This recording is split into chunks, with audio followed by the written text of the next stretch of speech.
हर घर पाठशाला। हिमाचल प्रदेश शिक्षा विभाग की एक अनूठी पहल 10-2 कक्षा के लिए विषय अर्थशास्त्र। आइए बढ़ें एक विचार से प्रेरणा लेते हुए। लेखन एक विद्यार्थी का पहला प्रभाव होता है और यह निश्चित रूप से प्रभावशाली होना ही चाहिए। मतलब हम सबकी राइटिंग बढ़िया सुंदर होनी चाहिए। Writing is the first impression of a student and it must be impressive। हाँ, मज़ा आए, है ना, लिखती बार भी मज़ा आए लिखने वाले को, और उसकी राइटिंग को जब कोई पढ़े तो पढ़ने वाले को भी मज़ा आए। तो आइए आगे चलें। हम पढ़ रहे थे राष्ट्रीय आय तथा से संबंधित धारणाएं, national income and related aggregates, इनके बारे में हम जाना, और आज हम इनको विस्तृत रूप से जानेंगे, राष्ट्रीय आय से संबंधित धारणाओं को। संबंधित धारणाओं में जो पहली धारणा है वो हमारे पास आज रहेगी, बाजार कीमत पर सकल घरेलू उत्पाद, gross domestic product at market price, मतलब जीडीपी एट एमपी शॉर्ट में। और दूसरी रहेगी आज हमारे पास बाजार कीमत पर सकल राष्ट्रीय उत्पाद, gross national product at market price, short में जीएनपी एट एमपी। बाजार कीमत पर सकल घरेलू उत्पाद, जीडीपी एट एमपी, एक तुलनात्मक अध्ययन आ जाए, आइए हम इनमें करें ताकि हमें और अच्छे तरीके से समझ आ सके कि क्या डिफरेंस है दोनों में। ये जो बाजार कीमत पर सकल घरेलू उत्पाद की जहाँ तक बात है, ये एक संकुचित धारणा है। घरेलू उत्पाद है इसलिए संकुचित धारणा है, क्योंकि इसमें विदेशों से प्राप्त शुद्ध साधन आय को नहीं जोड़ा जाता है, और इसमें केवल जो देश की घरेलू सीमा होती है उसी में ही समस्त उत्पादकों के द्वारा उत्पादित वस्तुओं और सेवाओं के बाजार मूल्य को लिया जाता है। तब ये बनता है बाजार कीमत पर सकल घरेलू उत्पाद। और बाजार कीमत पर सकल राष्ट्रीय उत्पाद, इसको जाने, gross national product at market price. यह बाजार कीमत पर सकल घरेलू उत्पाद की अपेक्षा एक विस्तृत धारणा है। क्यों विस्तृत है जी? क्योंकि इसमें विदेशों से प्राप्त शुद्ध साधन आय को जोड़ा जाता है। फिर अगला प्रश्न तैयार हो जाता है हमारे पास कि विदेशों से प्राप्त शुद्ध साधन आय कैसे निकाली जाती है। तो ये बिल्कुल सामने दिया गया है कि विदेशों से प्राप्त शुद्ध साधन आय बराबर है एक देश के सामान्य निवासियों द्वारा विदेशों में प्राप्त साधन आय माइनस गैर निवासियों द्वारा उसी देश में प्राप्त साधन आय।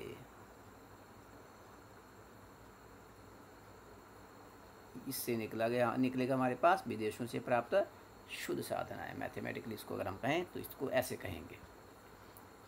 अब इसको थोड़ा सा और गहन समझ लें हम कि एक देश के सामान्य निवासी क्या होते हैं। जैसे आप और मैं हूँ, है ना, हमारे दादा परदादा यहीं पे ही पैदा हुए, यहीं पे ही पले बढ़े और यहीं पे ही रहते हैं, जिसको हम कहते हैं मेरा देश है, वो सामान्य निवासी है ना। मेरा देश भारत है, मेरा देश अमेरिका है, कनाडा है ना, इटली है, रसिया है। तो इस सब मतलब जिसको मेरा देश कहते हैं वो होते हैं, जो ऐसा बोलते हैं मेरा देश, वो है सामान्य निवासी। तो हम सब के द्वारा जो यहाँ से बाहर फॉरेन में कमाने के लिए जाता है लेकिन वापस यहीं पे ही आता है, आर्थिक गतिविधियाँ कहाँ केंद्रित है हमारी, यहाँ हैं। तो क्या होता है, वहाँ विदेशों में गया लेकिन कमाने के लिए गया, वापस कहाँ आ गया, अपने ही देश में वापस आ गया।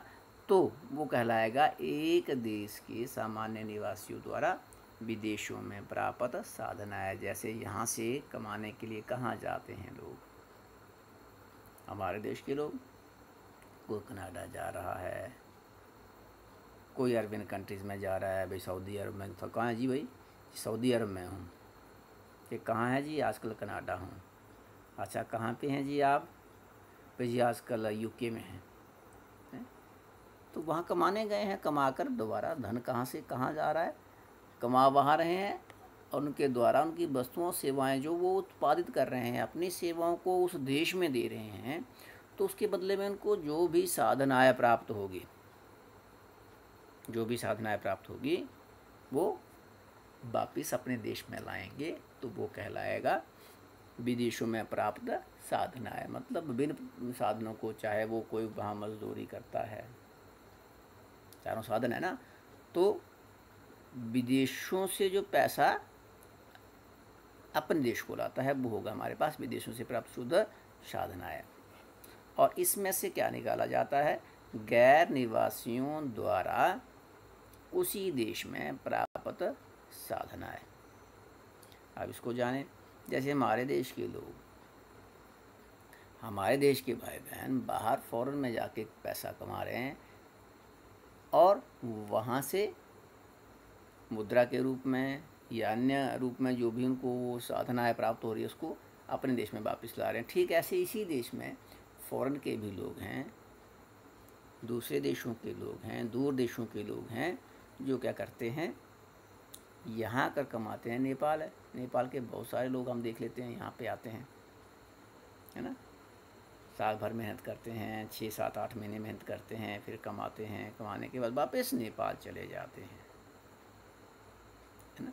तो क्या हुआ, वो हुए रहे यहाँ पे, निवासी नहीं हैं, गैर निवासी हैं, नॉन रेजिडेंट हैं, आए थे केवल कमाने के उद्देश्य से। जैसे हमारे देश के लोग वहाँ गए थे केवल कमाने के उद्देश्य से, वापस साधना के रूप में यहाँ पे मनी बैक लाए हैं। ठीक ऐसे ही फॉरेन से लोग आए हैं, यहाँ से लेके पैसा गए हैं। तो जो यहाँ के सामान्य निवासी हैं, जो फॉरेन से पैसा लेके या अपने साधनों के बदले में जो भी उनको कुछ मिला है, उसमें से, उस आय में से जो गैर निवासी हैं, जो यहाँ पर जिन लोगों ने पैसा कमा के अपने देशों को ले गए हैं, उनके द्वारा टोटल जो पैसा ले जाएगा उसको जब हम लेस करते हैं, निकाल लेते हैं, तो हमारे पास निकल के आता है विदेशों से प्राप्त शुद्ध साधन आय। ठीक है जी, आगे चलें। बोलता है जीएनपी, ग्रॉस नेशनल प्रोडक्ट का संबंध विश्व का कोई भी क्षेत्र हो, कोई भी देश हो, ठीक है, जहाँ कहीं भी उस देश का निवासी अपनी सेवाएं देता हो उससे है, चाहे वो इटली में है, चाहे वो चाइना में अपनी सेवाएं दे रहा है, कहीं भी अपनी सेवाएं दे रहा है, और अपनी वस्तुओं सेवाओं के उत्पादन के बदले में उसको साधन आय प्राप्त हो रही है और वापिस यहाँ लाता है, तो वो कहलाएगा हमारे पास। तो सारे का जो संबंध है वो जीएनपी से है। तो एक बार देख लें, ये जो बाज़ार कीमत है संकुचित धारणा है, बाजार कीमत पर सकल घरेलू उत्पाद संकुचित धारणा है, सकल राष्ट्रीय उत्पाद विस्तृत धारणा है। इसमें विदेशों से प्राप्त शुद्ध साधन आय को जोड़ा जाता है, जबकि सकल घरेलू उत्पाद में विदेशों से प्राप्त शुद्ध साधन आय को नहीं जोड़ा जाता है। और जो सकल घरेलू उत्पाद की बात है उसमें सिर्फ घरेलू सीमा में उत्पादित उत्पादन को ही लिया जाता है, वस्तुओं सेवाओं के उत्पादन को, तो चाहे सामान्य निवासियों ने की हो या गैर निवासियों ने की हो, नॉन रेजिडेंट जो हैं।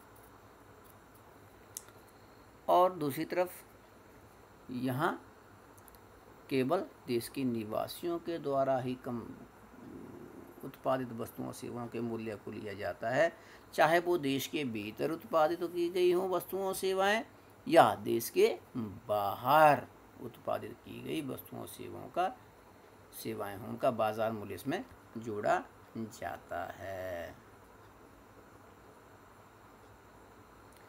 ये तो रहा हमारे पास डिफरेंस। आइए अब जानें समानताएं, क्योंकि जब तक अच्छी गहन तरीके से हमें ये समझ नहीं आएगी, हम जो अगले मैथमेटिकली पोर्शन जो इसका बचता है उसको हम नहीं कर पाएंगे, नहीं निकाल पाएंगे। अगर ढंग से नहीं समझ पाएंगे तो सही तरीके से जो ये मैथमेटिकली टर्म्स रहेंगी आगे उनको हम नहीं निकाल पाएंगे। तो समानताएं को भी जान लें, है ना, डिफरेंसेस हम जान लिए, अब हम समानताओं को जानें। क्या दोनों में समानताएं रहती हैं? क्योंकि दोनों ही क्या है, धारणाएं बाजार की मत पर हैं, अतः क्या रहेगा, इन दोनों में ही शुद्ध अप्रत्यक्ष कर शामिल रहेंगे। दोनों में क्या शामिल रहेंगे? शुद्ध अप्रत्यक्ष कर शामिल रहेंगे। और जहाँ तक शुद्ध अप्रत्यक्ष कर निकालने की बात है तो हम ये पीछे कर चुके हैं कि अप्रत्यक्ष कर में से जो आर्थिक सहायता रहती है उसको जब हम निकाल देते हैं तो हमारे पास जो बच जाता है वो रहता है शुद्ध अप्रत्यक्ष कर। जो गवर्नमेंट टैक्सेस लगाती है वस्तुओं सेवाओं पर, उसमें से जो सरकार, जो टैक्सेस हैं सरकार को जाते हैं, और आर्थिक सहायता क्या होती है, सरकार से उत्पादन क्षेत्र में आती है, तो उसको जब निकाल दिया जाता है तो हमारे पास बचता है शुद्ध अप्रत्यक्ष कर। तो अब मेरे ख्याल बहुत क्लियर हो जाएगा आपको तुरंत कि बाज़ार कीमत पर सकल घरेलू उत्पाद को और गहन तरीके से समझें। एक परिभाषा के रूप में घरेलू सीमा में एक लेखा वर्ष में सभी उत्पादकों, सामान्य निवासियों तथा गैर निवासियों द्वारा जितनी भी अंतिम वस्तुओं सेवाओं का उत्पादन होता है उनकी बाज़ार कीमत के जोड़ को बाज़ार कीमत पर सकल घरेलू उत्पाद कहा जाता है। ठीक है जी। घरेलू सीमा में एक लेखा वर्ष में सभी उत्पादकों, जो चाहे सामान्य निवासी हों या गैर निवासी हों, सामान्य निवासी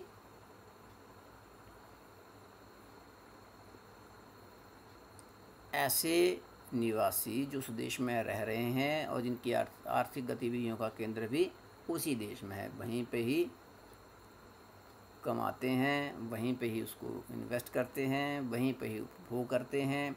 सब प्रकार की आर्थिक गतिविधियाँ उनकी उसी देश में शामिल होती हैं, जैसे हम और आप हैं, है ना। इनको ऐसे आसान तरीके से समझें। सामान्य निवासी का मतलब देखो, हमारे बुजुर्ग थे वो भी यहीं के थे, हम भी यहीं हैं, ना हम कमाने कहीं बाहर जाते हैं और नहीं बाहर से कुछ लाते हैं, है ना।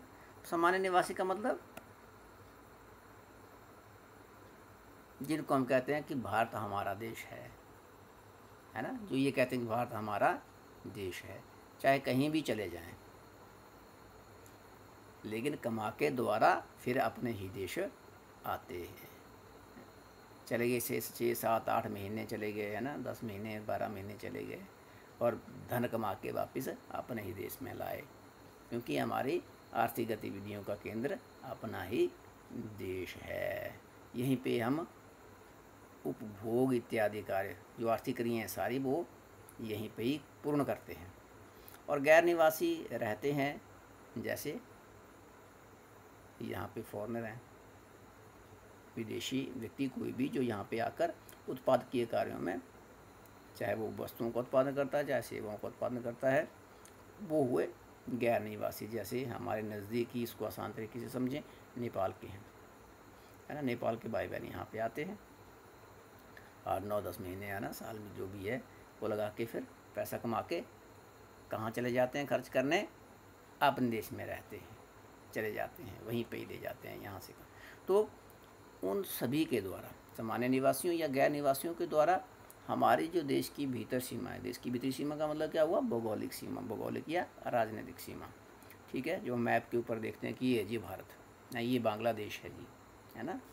तो इस भौगोलिक राजनीतिक सीमा के भीतर जितनी भी वो वस्तुओं सेवाओं का उत्पादन होता है, उसका बाज़ार मूल्य, उसको कहते हैं हम बाज़ार कीमत पर सकल घरेलू उत्पाद।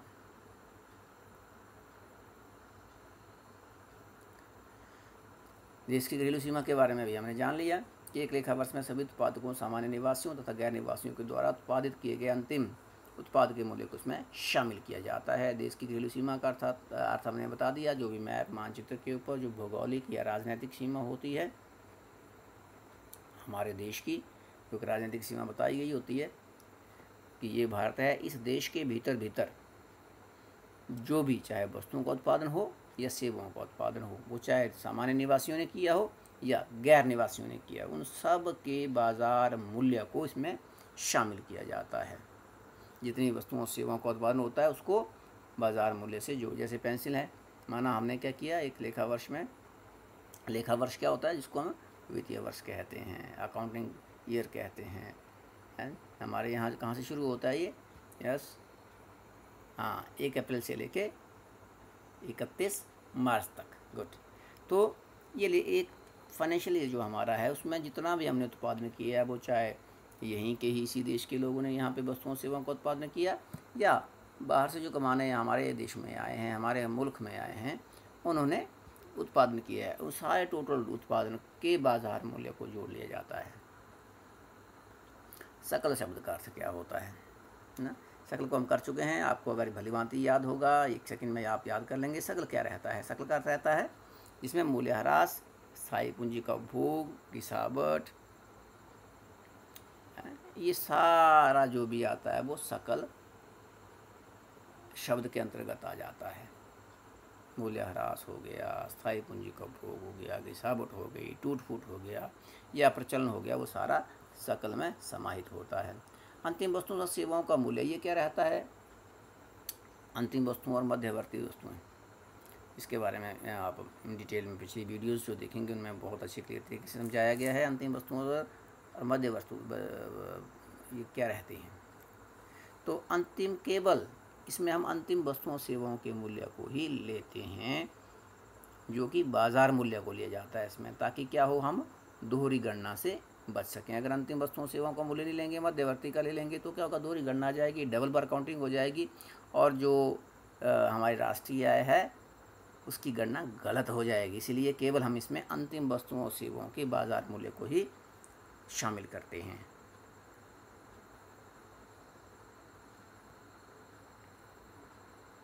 इसके बाद आगे चलें, बाज़ार मूल्य का अनुमान कैसे लगाते हैं। बाज़ार मूल्य का अनुमान वस्तुओं और सेवाओं की मात्रा को उनकी कीमतों से गुणा करके लगाया जाता है। जैसे अभी भी कहा जा रहा था कि माना हमने 100 पेंसिलें तैयार की हैं 1 वर्ष में और एक पेंसिल की कीमत अगर 50 रुपये है, तो टोटल हमने 1 वर्ष में कितने मूल्य की टोटल उत्पादन किया, 100 गुणा 50,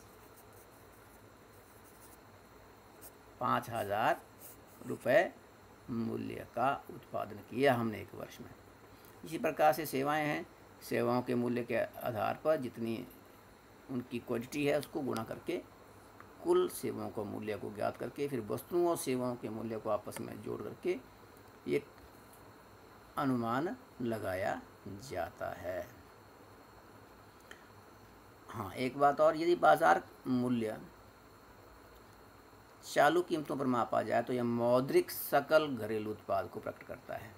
मुद्रा के रूप में जो सकल घरेलू उत्पाद है उसको प्रकट करता है। जैसे हमने अभी किया कि 100 पेंसिल हमने तैयार की 50 रुपये के हिसाब से, जो करंट में रेट चला है, चालू जो कीमतें चली हैं उनके आधार पे जो हमने प्रेजेंट में जो हमने मापा, वस्तु में भाई 100 तैयार की, 50 रुपये एक वस्तु का मूल्य था, तो टोटल हमने क्या किया, 5000 रुपये मूल्य का उत्पादन किया। तो ये हमारे पास कहलाएगा मौद्रिक सकल घरेलू उत्पाद कहलाएगा। और इसी को ही यदि हम आधार वर्ष की स्थिर कीमतों पर मापते हैं तो यह क्या कहलाएगा, वास्तविक सकल घरेलू उत्पाद कहलाएगा।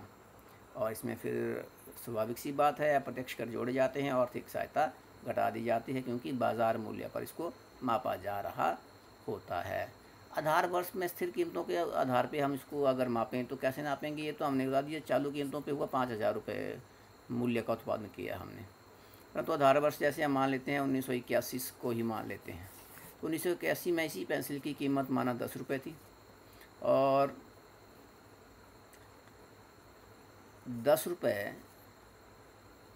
1981 में 1981 में 80-81 में हमने क्या करते थे, हमारे पास उत्पादन था 50 पेंसिल्स का। तो 50 पेंसिल उत्पादित होती थी 1980-81 में और एक पेंसिल का मूल्य जो था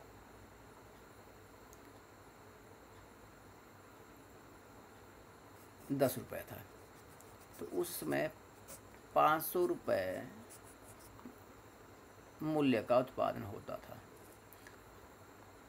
परंतु आधार वर्ष पे जो हम कह रहे हैं कि अभी हम स्थिर कीमतों को मापेंगे, स्थिर कीमतों के आधार पर सकल घरेलू उत्पाद को मापेंगे, तो हमने क्या किया, 100 पेंसिल तैयार हो रही हैं और 1980-81 के हिसाब से एक पेंसिल का मूल्य था 10 रुपये। तो टोटल जो उत्पादन हुआ हमारे पास आधार वर्ष के आधार पर वो हुआ 100 पेंसिल गुणा 10, 1000 रुपये मूल्य का कुल उत्पादन हुआ हमारे पास। तो इसको कहेंगे हम स्थिर कीमतों के ऊपर उत्पादन 1000 रुपये और चालू कीमतों के आधार पर उत्पादन हुआ 5000 रुपये, जो करंट में कीमत चली हुई है। तो अब डिटेल से आप समझ गए होंगे कि बाज़ार कीमत पर सकल राष्ट्रीय उत्पाद क्या हुआ। एक परिभाषा के माध्यम से इसको अच्छे तरीके से जानें कि एक देश की सीमा में, जो हमारी राजनीतिक सीमा है, सामान्य निवासियों द्वारा एक लेखा वर्ष में उत्पादित अंतिम वस्तुओं तथा सेवाओं के बाजार मूल्य में हम इसमें क्या जोड़ते हैं, विदेशों से प्राप्त शुद्ध साधन आय, इसको जोड़ा जाता है। और तब जब इसको जोड़ा जाता है तो हमारे पास प्राप्त होती है बाज़ार कीमत पर सकल राष्ट्रीय उत्पाद। घरेलू उत्पाद में जो हमने पीछे किया अभी, उसमें हम क्या जोड़ेंगे, मैथमेटिकली देखें इसको, अर्थात सकल घरेलू उत्पाद के साथ जब भी विदेशों से प्राप्त शुद्ध साधन आय को जोड़ दिया जाता है तो हमारे पास सकल राष्ट्रीय उत्पाद बाजार कीमत पर प्राप्त होता है। जी, ये एक समझने योग्य चीज़ है कि यदि विदेशों से प्राप्त शुद्ध साधन आय धनात्मक है, जो यहाँ के बाशिंदे हैं जो बाहर गए हैं फ़ौरन से पैसा कमा के ज़्यादा ला रहे हैं, किसकी अपेक्षा, जो यहाँ पे लोग बाहर से रह के कमा रहे हैं, मतलब हमारे देश के आदमी ज़्यादा पैसा ला रहे हैं इसकी अपेक्षा कि यहाँ से कम पैसा बाहर जा रहा है साधनों के से वस्तुओं सेवाओं के उत्पादन के बदले में। जो बाहर से लोग अपनी सेवाएं दे रहे हैं वस्तुओं के उत्पादन में या सेवाओं के रूप में, उनको कम पैसा जा रहा है बाहर, जबकि विदेशों से जो हमारे लोग बाहर कमा के ला रहे हैं वो ज़्यादा है। तो क्या रहेगा इसमें, सकल राष्ट्रीय उत्पाद सकल घरेलू उत्पाद से अधिक होगा। ठीक है जी। और यदि विदेशों से प्राप्त शुद्ध साधन आय ऋणात्मक है तो सकल राष्ट्रीय उत्पाद सकल घरेलू उत्पाद से कम होगा। और यदि क्या होगा, मतलब हमारे जो भी नागरिक हैं वो कम पैसा ला रहे हैं, ये अर्थात हुआ, लेकिन बाहर के लोग यहाँ से अपनी सेवाओं के बदले में ज़्यादा पैसा ले जा रहे हैं, तो स्वाभाविक है क्या रहेगा, सकल राष्ट्रीय उत्पाद हमारे पास घरेलू उत्पाद से भी कम होगा। इसको एक अच्छे तरीके से समझने के लिए एक उदाहरण है, इसके माध्यम से समझें। आइए कि माना हमारे पास सकल घरेलू उत्पाद है 1000 रुपये और विदेशों से प्राप्त साधन आय जमा 200 है, मतलब प्लस में है, धनात्मक है, जो हमने पीछे की अभी। तो जो सकल राष्ट्रीय उत्पाद है क्या रहेगा, सकल घरेलू उत्पाद जमा विदेशों से प्राप्त साधन आय, अर्थात 1000 जमा 200 बराबर है 1200। तो 1200 सकल राष्ट्रीय उत्पाद है, ये ज़्यादा रहा किससे, सकल घरेलू उत्पाद से। और दूसरी बात हमने जो कही वो थी कि यदि सकल घरेलू उत्पाद वैसे का वैसे ही 1000 का 1000 ही है, परंतु विदेशों से जो प्राप्त शुद्ध साधन है वो माइनस में 200 है, ऋणात्मक है, ऐसी स्थिति में सकल राष्ट्रीय उत्पाद जो है वो कितना रहेगा, 1000 रुपये जमा माइनस 200 रुपये, है ना, जमा माइनस माइनस हो जाएगा, तो क्या रहेगा, 1000 माइनस 200 800 रुपये हमारे पास सकल राष्ट्रीय उत्पाद रहेगा। तो ऐसी स्थिति में क्या रहेगा कि सकल राष्ट्रीय उत्पाद सकल घरेलू उत्पाद से भी कम है। ये बात हमने की। तो आज हमने डिटेल से पढ़ा बाज़ार कीमत पर सकल घरेलू उत्पाद और बाज़ार कीमत पर सकल राष्ट्रीय उत्पाद, विस्तृत तरीके से, गहन तरीके से दोनों में अंतर देखा हमने, दोनों में समानताएं देखी, इन सब को विस्तृत तरीके से जाना। तो इन्हीं शब्दों के साथ आप सभी का धन्यवाद। जय हिंद, जय भारत, जय हिमाचल।